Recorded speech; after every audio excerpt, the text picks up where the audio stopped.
दोनों दुल्हन अपने दुल्हा के आदमी और दुल्हावा से कहे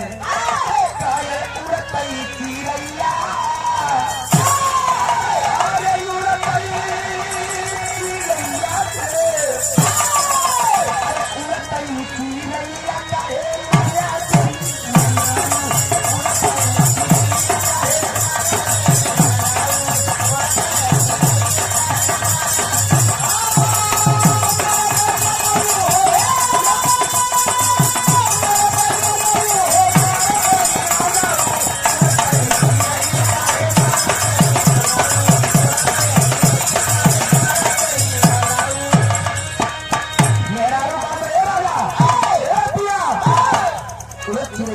मार अच्छा मारा तो जरूर मारा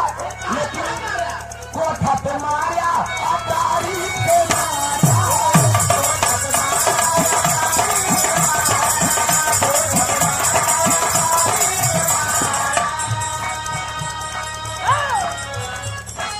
अरे कोठा में मारा अटारी पे मारा अरे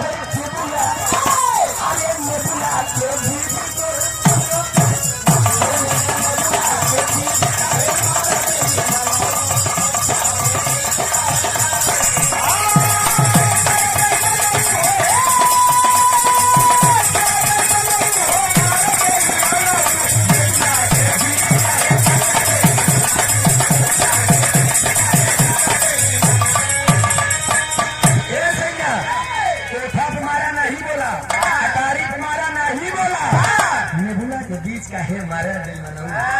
और सुना तारा पे मारा नारा पे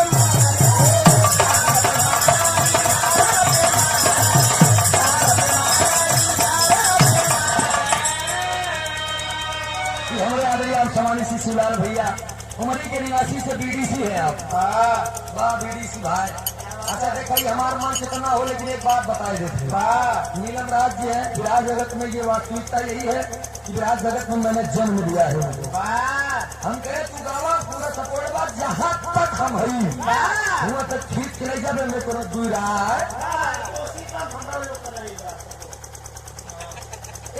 महाबली हनुमान पहुंचे आदरणीय आप सम्मानित से हमारे बीडीसी भैया लेकिन विधायक जगत के भोजपुरी दुनिया वालों से सुनो भोजपुरी दुनिया वालों से हम सब हैरान हो गए 3 साल पहले जब जीके प्रतियोगिता का पेपर दिया करते तब हमें आवत राम की गांव का प्रथम नागरिक कौन है नीलम अरे वाह हम समझ ले तनिक की पियान से बैठा हम तो कहते नहीं रहे अब पब्लिक भाई यही भगवान है हमारे जीके प्रतियोगिता के पेपर देते हैं तो हमें एक सवाल आवे कि गांव का प्रथम नागरिक कौन है 4 ऑप्शन हमें विधायक सांसद जिला पंचायत और प्रधान तो प्रधान जी पे टिक कही दी तो 2 नंबर मिल जाता है लेकिन आजकल के गवैया गावत है प्रधनवा के अरहर में कोटे दरवा की कोटा में बीडीसी के गाड़ी में छोड़े केहू के नहीं है लेकिन उनसे मेरा एक सवाल है कि ऊपर भगवान नीचे प्रधान बीच में सब झंडू बाबू इनका प्रधान को जगह था बोलेगा अब की बात पार्षदी में हम 2.5 लाख की कॉलोनी पाएंगे भाई हमारे सब आदमी है और पार्षदी में कन्हई पासी के पीछे पूरा होगा यहाँ सब तो निकाल ले 2.5 लाख की कॉलोनी पाएंगे एक बेचारे नगर निगम से हटके है